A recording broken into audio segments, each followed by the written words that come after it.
game of the Aztec Fast Sean Lewis era on tap against Oregon State on Saturday at Snapdragon Stadium, but if you believe Coach Lou, it's just another game. Steve Perez here along with Weiner. Welcome to another edition of Aztecs All In. Hello, Lewis. Hello, Steve. 1 down, 11 football games to go. In this edition, we will hear from Aztecs receiver Lewis Brown IV, a.k.a. LB, and his teammate on defense, cornerback Chris Johnson, on the upcoming matchup. San Diego State head coach Sean Lewis will talk about why he is so familiar with the Oregon State team the Aztecs will face this Saturday night. Familiar he may be, but to Coach Lou, the focus is on his guys, believe it or not. He and his head of football performance treating it like any other game on the schedule. Let's get right to it with Lewis Weiner taking us inside the interview room Monday with the head coach. Steve, the Aztecs came out with a Week 1 win against Texas A&M Commerce, but it wasn't perfect by any means. It started with what I would call a discombobulated first half, followed by an intensely focused second half. What fans at Snapdragon Stadium got to see was a lot of players struggling with the speed of the game early and maybe a little bit of anxiousness, but turning it around as the game progressed, trusting each other more and taking advantage of opportunities. During his media availability this week, Coach Sean Lewis talked about the roller coaster ride that was the first game of the season. A lot of good that came out of Saturday. Good to come away with the win. A lot of players who made their first career FBS starts in a lot of different places, got a lot of great game experience, as we went through it. Also got to be a lot more detailed in certain areas, got to be a lot more disciplined. The number of penalties are inexcusable. They were, major contributors to extending drives or hurting our own drives. So it's something that we really need to put a great deal of emphasis on, and we will continue to do that. Just tighten up the details of our job, the details of our craft, and the discipline of our craft as we go forward, against a really, really good opponent that's coming in here in Oregon State this week. But was excited to be in Snapdragon this past weekend. The fans that showed up did a heck of a job, and looking forward to more members of the community coming out to, cheer us on to victory and to be a big key of that and to create a great home field advantage for us at Snapdragon Stadium. It was truly a Jekyll and Hyde performance from the first half when the Aztecs had 147 yards and just 3 points, to the second half when they accumulated 269 yards and 42 points, including 2 defensive touchdowns. After getting a chance to look at the film, Coach Lewis had a better idea about the tale of 2 halves.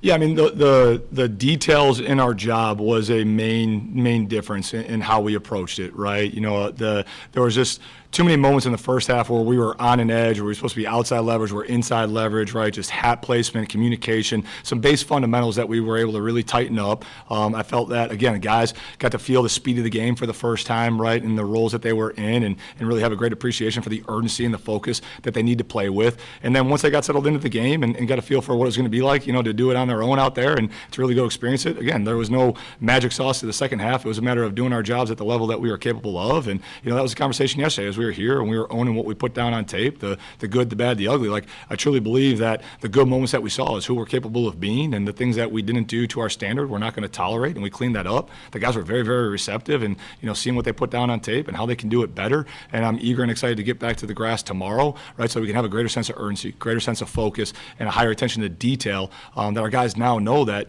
hey, that's what winning requires. It's not just coach speak, that we got to be that locked in on how we prepare, because all of them want to win, right? But it's that willingness to prepare to win and that level of work that you have to put into it throughout the course of the week so that you can go play and pass that test at a high level come Saturday.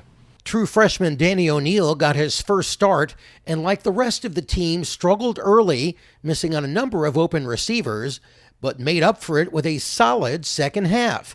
He finished the game 22 of 33 for 214 yards, 2 touchdowns, and most importantly, 0 interceptions.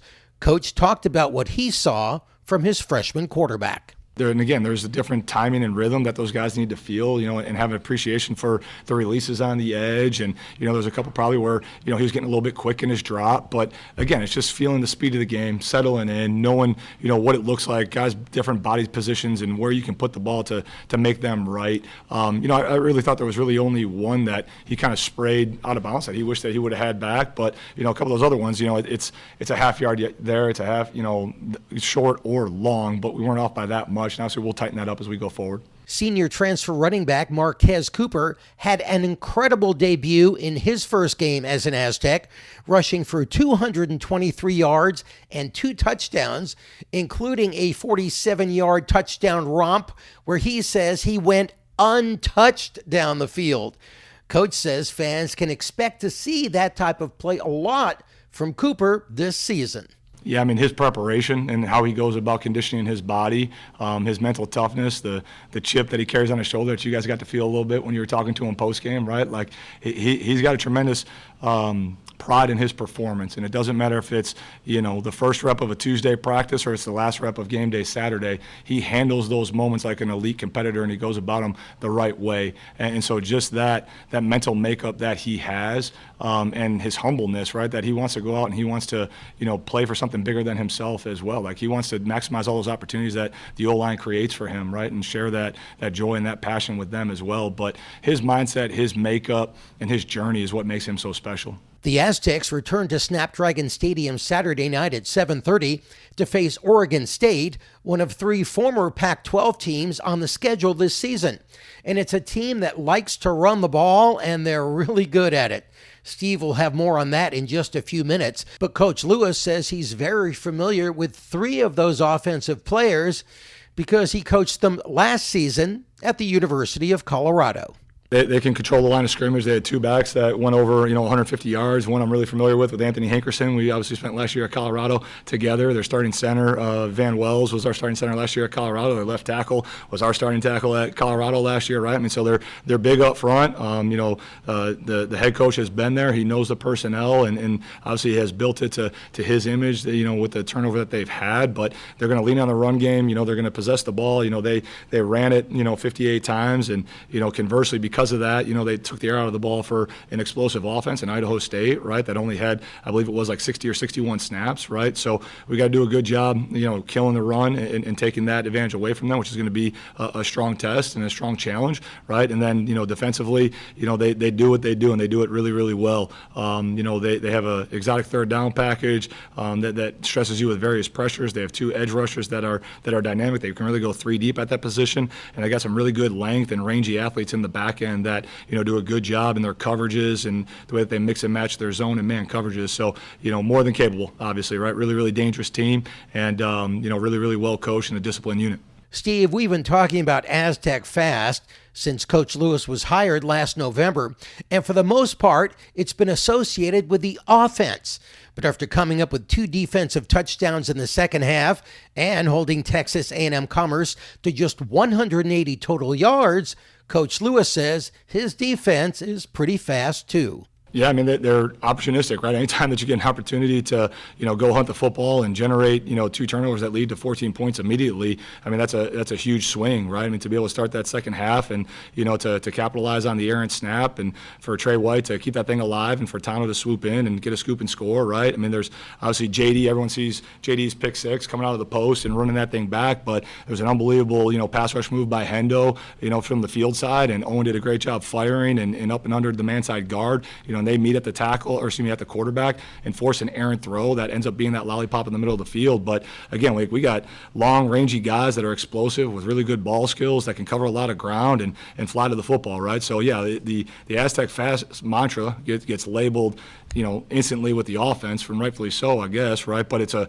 whole brand of ball for our whole program, right? In all 3 phases, we want to be playing fast, thinking fast, doing fast with confidence, right?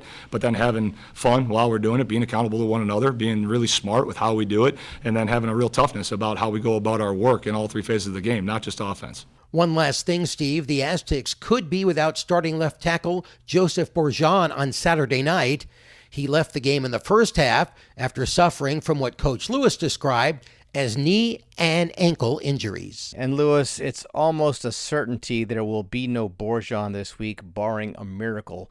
Promos for the weekend's game, where lots open 5 hours before the 7:30 p.m. kickoff. It's not only First Responders Appreciation Day, but San Diego State honors local military from the Marine Corps Recruit Depot. And the first 1,000 students through the gates get a free SDSU trucker hat. Not a bad vocation, I hear, if you like driving. Don't forget the Riverwall Block Party presented by Snapdragon and the Warrior Walk at its new location through the park and the Yellow Lot beginning at 5:15. Lewis, the Aztecs will be challenged to duplicate Saturday's success against Texas A&M Commerce when they face Oregon State.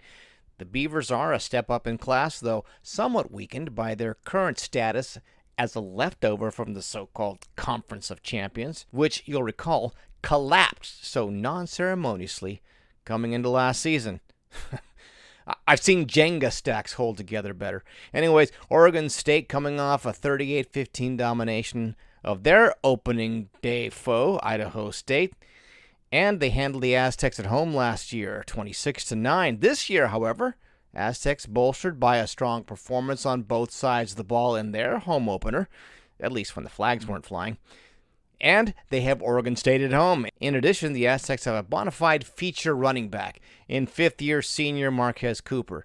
223 freaking yards on 27 carries, 2 TDs. He also caught 3 balls for 10 net yards. We've heard from Coach Lewis after the 45-14 win, talking about the solid blocking which always accompanies such a performance, and he rightly had good words to say about the interior line work, also calling out the blocking of wide receiver Balin Brooks on Coop's first long touchdown run. We met up with wide receiver Lewis Brown IV, or LB as he likes to be called, and asked about contributions of the receivers room to that newfound Aztecs ground game. If you ain't blocking, then you ain't going to get the rock. So, our coach strained that the outside receivers and inside receivers have to block, also to get our running back to the second level and, get him going as well. And, just having less guys on defense rally to the ball, to whoever got the ball carrier. So, blocking is really big deal in our offense, And running, get that defense to commit on the run. You get a chance to take the top off over the top. So, once we get defense thinking that we selling run or the run game's working on our end, then, we'll finally get a play to go over top, make a play on them guys. We was running that thing, our running back had over 200-plus yards. So I feel like, we can open the playbook more with the passing plays we do got, and that will fit well with the calls that we will make. LB's numbers from Saturday: the junior transfer from Colorado State was targeted 6 times, snagged 3 of the opportunities for a team-high total of 91 yards and a 44-yard touchdown. That strike from true freshman quarterback Danny O'Neal caught him in stride. Definitely showed the promise and potential of Coach Lou's offense to vertically stretch the defense and give him something else to think about. Defenders can't key on LB, though. O'Neal's 22 of 33 passing for 214 yards went to 8 different Aztec receivers, which means any skill position player on the field is a threat. Here's LB about the pass distribution and the job O'Neal did passing the ball around his first time out. Oh, man, when one guy make a play or get things going, then, that fills other guys' energy up. Once you get one guy going, another guy or other receivers feeding off the next guy energy, once that all come along, then we all have some fire and get going. All of our guys are end up making plays. So. What about your quarterback's performance on Saturday? Danny, I know he's a freshman, finally got his feet wet, but I feel like he definitely stepped up to the plate. We have some things to work on during the season and later on in the season, but I feel like Danny would definitely be a good quarterback to our offense. As the season progresses, keep an eye on LB and the rest of the receivers corps. It appears many of them will be getting touches, especially if the running back is going on a rampage. Defensive backs having to continually peek inside to provide run support are a wideout's favorite, especially if the coverage is one-on-one. Sooner or later, LB says, the Aztecs just might take the top off. So LB wears number 4 for the Aztecs. Also in front of the microphone for the Aztecs was starting quarterback Chris Johnson, who wears number 1 as the numero uno. He says the number is a tribute to his work ethic through the spring, winter, summer, and fall camp. Coach Lewis told him he'd earned the right to wear the number. It's one he wore in high school at Eleanor Roosevelt in Eastvale, California, though it's not one that he is married to. Aztecs able to throttle last week's FCS opponent, but this week the challenge is facing a Pac-2 opponent that had 2 tailbacks run in excess of 150 yards each for the first time in 30 years. The tandem accounted for 4 rushing touchdowns. Team rushing total, 362 yards. Starting quarterback Giovanni McCoy threw for 114 yards last week. He was sort of involved in a touchdown pass following a gadget play where he received a handoff, then pitched to wideout Hayden Hatton, who completed the pass downfield. McCoy also ran for 22 yards on 20 carries. In all, the Beavers ran 58 times. The safe bet here is they'll try again on Saturday. Dare the Aztecs to stop them, as the Beavers boast of depth at the running back position. Johnson's focus is stopping the pass, but he has a role in defending the run as well. Talked about that, in addition to the job all the defensive backs have to do in upholding the tradition of hard-hitting Aztecs defense. Probably a sense of emphasis is just being outside in. As a last player on each side or outside of the field, we try to force everything back to our help. And as a ball player, personally, you want to make the play, so you want to do a little more than just forcing it back inside, so you want to get involved in all that. Big emphasis throughout my entire career here at State is just everybody get to the ball. Whether you're the backside corner or the front side linebacker, all 11 has to the ball. We want to finish real violent and let the runner feel that. Watching replays of the game, did notice shots of all the players clustered around the tablets on the sidelines. College teams are allowed to use those for the first time this season. Johnson says that tablet doesn't lie. The experience was great, especially from being from last year, because a lot of it is like hearsay where a player messes up, but he don't really want to say the truth. So now the rest of the defense is confused, thinking something else, but now that you can see it on film, there's no confusion, and you just get it right, and you get it adjusted real quick. On one of their big explosive plays real early in the game, it was just a simple, mix-up between us and the back end. And, as soon as we went to the sideline, we got it all sorted out. And then the rest of the game, they tried to come back to that play a few times, but it didn't work. In October, Lewis, the Aztecs will face the other remaining member of the Pac-2, Washington State Cougars. But first, Saturday, a chance to see if the Aztecs can repay the favor here in San Diego starting at 7:30 p.m. after last year's defeat at the hands of the Beavers in Corvallis. We visited with head of football performance Jeff Sobol, and we'll carry most of the interview in a later episode, but thought we'd close with his approach to games during practice and a few more words from Coach Lou, fresh off Deep Ball Wednesday. Does the head of football performance have any special role depending on the opponent? It doesn't. Oregon State, anything different? It doesn't change on the opponent. It's just making sure that the guys are in the best position possible to be the best version of themselves day in and day out, regardless of who we're playing. Practice right now, we do a lot of monitoring of our GPS system just to make sure that the workload is what it's supposed to be.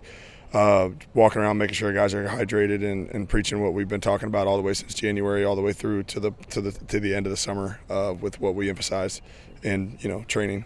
Where will you be during a typical football game, and specifically? I'm roaming the sidelines, having a lot of juice, having a lot of fun, jumping around, watching them do what they do because, we spend a lot of time training all year round for 12 opportunities, so we're going to celebrate and have a bunch of fun on game day. All right. Well, hopefully you'll have a lot to celebrate. Yeah, I hope so too. Thank you, Coach. Yeah, no problem. Deep Ball Wednesday about? So we can get better deep balls, have higher completion rates, and capitalize on the big play opportunities. Run goes and catch deep balls, as the drill describes. Okay. Oregon State's coming into town. It's kind of a yardstick game for you. What are you looking for out It's of the next game for us. It's the next opportunity for us to grow and to get better, another opportunity to defend our home turf, and we should have a significant increase from week 1 to week 2. Oregon State happens to be the opponent, but week in and week out is always going to be about us and pouring into our kids and our kids' development throughout the course of the week so we can show up and be better this week than we were last week. Aztec men's golf makes a national preseason poll, ranked 24th in the nation by Golf Channel. And the team's Justin Hastings is being eyed for the Haskins Award presented by Stifel Watchlist. The PGA Tour University preseason rankings has Haskins at 15th in the nation. More on that and many other purposeful and striving Aztec athletes can be found at the Go Aztecs website. Lewis, see if you can top the football team's rendition of the school fight song on the way out. One last thing, Steve. San Diego State today released its Mountain West basketball schedule. They will start with the earliest conference game ever, December 4th at Fresno State, and they will wrap it up at home March 8th against the University of Nevada. And that will do it for this edition of Aztecs All In. Thank you so much for listening. Please follow or subscribe wherever you listen to your favorite podcasts. Of course, you can drop us a line at aztecsallin@gmail.com. or follow us on the mighty X Aztecs_all_in. So until post-game Saturday night after Oregon State, for Steve Perez, I'm Louis Weiner. Take care.